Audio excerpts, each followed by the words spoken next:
ሴት ልጅ የወር አበባ ባለችበት ሰዓት አብራ ግንኙነት ማድረግ ትችላለች ምናምን ብሎ ሳወሩ ሰምቼ እሱን ለማወቅ ነው። ጥሩ ውሸት ነው። እሺ ይሰማል። ውሸት ነው እንዳውም ክልክል ነው የሚል ትምህርት ነው ያለው። እና ደግሞ ይሰማል። ጥያቄ ምንድነው? ባል ሚስቱን የወር አበባ ደም ላይ በምትሆን ጊዜ መገናኘት ይቻላል የሚል ነው የሚል። ይሄ ስህተት ነው፣ ውሸት ነው፣ ቅጥፈት ነው። እንዳውም በእስልምና ባል ሚስቱን በወር አበባ ጊዜ እንዳይገናኝ ኃጢአት ነው የሚል ትምህርት ነው ያለው። ከታላላቅ ወንጀል ነው፣ አላህ ዘንድ በጣም የሚያስቆጣ የሆነ ተግባር ነው። ቅጣት ሁሉ አለበት ይሄን ያደረገ ሰው በኢስላም። አላህ ስብሐነሁ ወተዓላ በቁርአን ላይ ምን ይላል? በዚህ ጉዳይ ላይ ሲናገር ወየስአሉነከ ዐኒል መሒድ፣ ሙሐመድ ሆይ ሰዎች ስለ ወር አበባ ደም ይጠይቀዋል። ቁል ሁወ አዛ፣ እርሱ ደምና ፈዕተዚሉ ኒሳአ ፊል መሒድ፣ በወር አበባ ጊዜ ሴቶችን ከግንኙነት ተጠንቀቁ ይላል። ወላ ተቅረቡሁነ ሐታ የጥሁርነ፣ ከወር አበባው ደም እስኪነጹ ድረስ በግንኙነት እንዳትቀርቧቸው በፍጹም አለ። ፈኢዛ ተጠሃርነ፣ ከወር አበባው ደም ከጸዱና ከጨረሱ በኋላ ግን ፈእቱሁነ አመረኩሙላህ፣ አላህ ባዘዘባቸው ቦታ ወደ እነርሱ ሂዱ እያለ ይናገራል። ነቢያችን ሰለላሁ ዐለይሂ ወሰለም ሐዲስ ላይ ምን አሉ? የስናዑ ኩለ ሸይእን ኢለ ኒካሕ አሉ፣ አይ ኢለ ልጅማዕ። ሚስቶቻችሁ የወር አበባ ደም ላይ በሚሆኑ ጊዜ ከግንኙነት ውጭ ሌላውን መስራት ትችላላችሁ አሉ። አየሽ፣ ግንኙነት አይቻልም። በእስልምና ሴት ልጅ በወር አበባ ጊዜ ላይ ስትሆን እርሷን እርኩስ አይደለችም፣ የረከሰች አትሆንም። ቢስማት ቢያጫውታት ቢያቅፋት ችግር የለውም። ግንኙነት ግን አይቻልም። በጣም የሚገርመች ግን በክርስትና ሴት ልጅ የወር አበባ ደም ላይ ስትሆን ጊዜ እርኩስ እንደሆነች ይናገራል። እርሷን መንካት አይቻልም፣ ማቀፍ አይቻልም፣ መሳም አይቻልም። አንዴ ላሳይሽ መጽሐፉ ላይ ምን እንደሚል እናንብበው።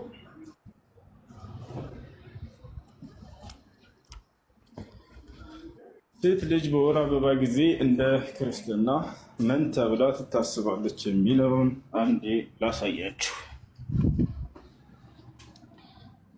እሺ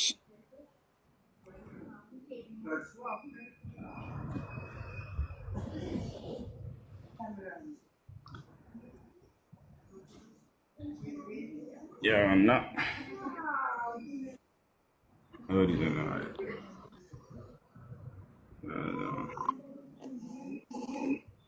እሺ ያውና ምን ይላል? ሴት ፈሳሽ ነገር ቢኖርባት በስጋዋም ያለው ፈሳሽ ነገር ደም ቢሆን ይላል፣ የወር አበባ ማለት ነው። በመርገሟ 7 ቀን ትቀመጣለች። የሚነካትም ሁሉ እስከ ማታ ድረስ እርኩስ ነው። አየሽ፣ የሚነካት ሁሉ እስከ ማታ ድረስ እርኩስ ነው አለ። መርገምም ስትሆን የምትተኛበት ነገር ሁሉ እርኩስ ነው። የምትቀመጥበትም ነገር ሁሉ እርኩስ ነው። መኝታዋንም የሚነካ ሁሉ ልብሱን ያጥባል፣ በውሃም ይታጠባል፣ እስከ ማታም ድረስ እርኩስ ነው። የምትቀመጥበትንም ነገር ሁሉ የሚነካ ሁሉ ልብሱን ያጥባል፣ በውሃም ይታጠባል፣ እስከ ማታም እርኩስ ነው።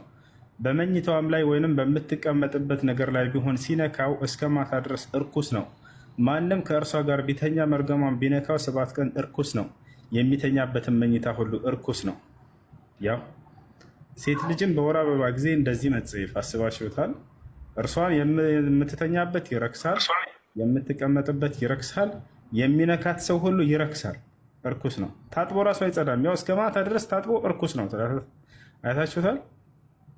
እስከ ማታ ድረስ እርኩስ ነው ይላል። ያው ሴት ፈሳሽ ነገር ቢኖርባት በስጋዋም ያለው ፈሳሽ ነገር ደም ቢሆን በመርገሟ 7 ቀን ትቀመጣለች። የሚነካት ሁሉ እስከ ማታ ድረስ እርኩስ ነው ይላል።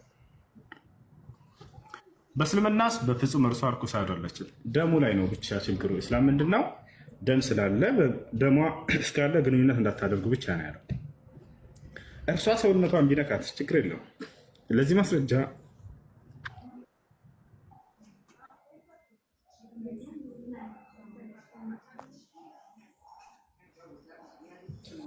ለዚህ ማስረጃ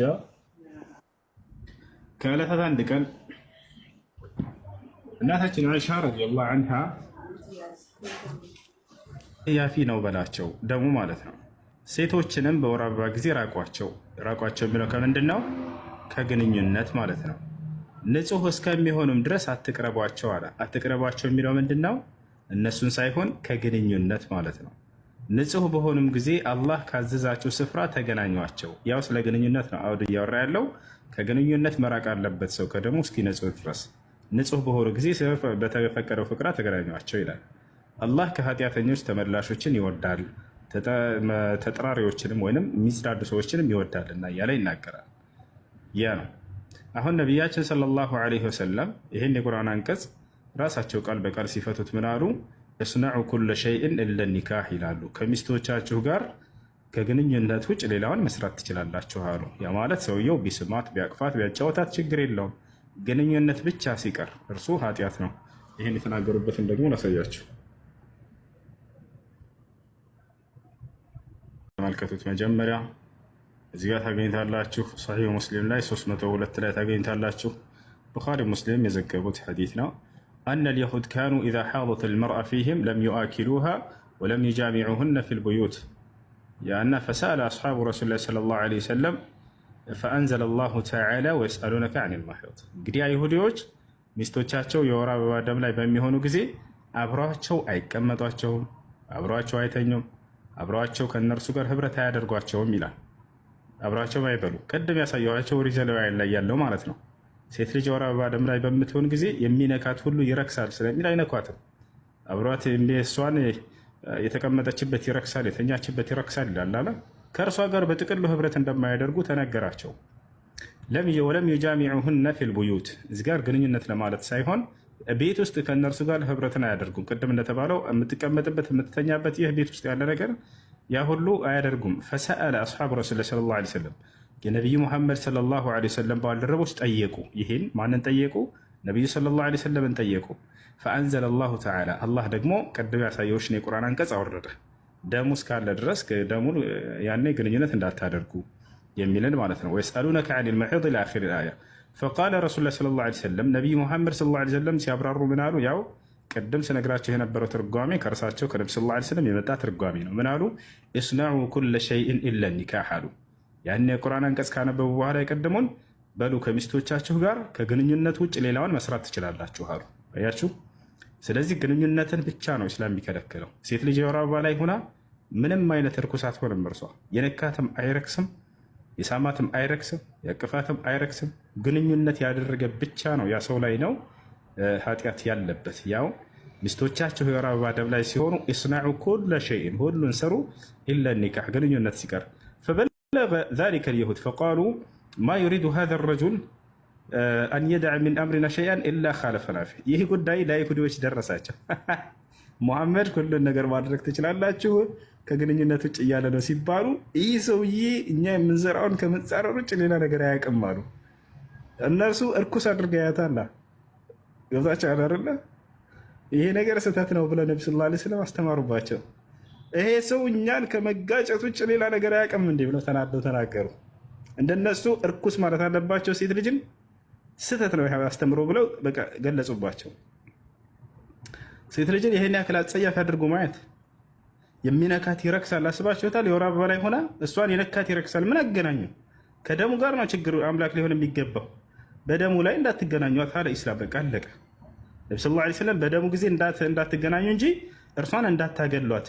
ማግለል ተገቢ አይደለም። እንዳውም ሰውየው ሊያጽናናት ነው የሚገባው። የወር አበባ ደም ላይ በምትሆን ጊዜ ህመም አለባት። በዛም ቢመጣ በጣም ኃይለኛ ህመም ይኖርባታል። ጭራሽ በዛ ላይ አግልላቸዋት አስባችሁታል? ነቢዩ ሰለላሁ ዐለይሂ ወሰለም ይሄን ባሉ ጊዜ አይሁዶች ይሄ ሰው እኛን ከመጋጨት ውጭ ሌላ ነገር አያውቅም። ማ ዩሪዱ ሃዛ ረጁል አን የድዐ ሚን አምሪና ሸይአን ኢላ ኸለፈና ፊህ ፈጃአ ኡሰይድ ብን ሑደይር ወዓባድ ብን ብሽር ፈቃለ ያ ረሱለላህ ኢነ ልየሁድ ተቁል ከዛ ወከዛ ፈላ ኑጃሚዑሁነ ፈተገየረ ወጅሁ ረሱሊላህ ሰለላሁ ዐለይሂ ወሰለም ሐታ ظነና አን ቀድ ወጀደ ዐለይሂማ ፈኸረጀ ፈስተቅበለሁማ هدية من لبن إلى النبي صلى الله عليه وسلم فأرسل في آثارهما فسقاهما فعرف أن لم يجد عليهما. እንደጠቃላይ ይህን ይመስላል። ከሚስቶቻችሁ ጋር ግንኙነት ነው እንጂ የተከለከለው ከእርሷ ጋር ህብረትን ብታደርጉ ቢያቅፋት ቢስማ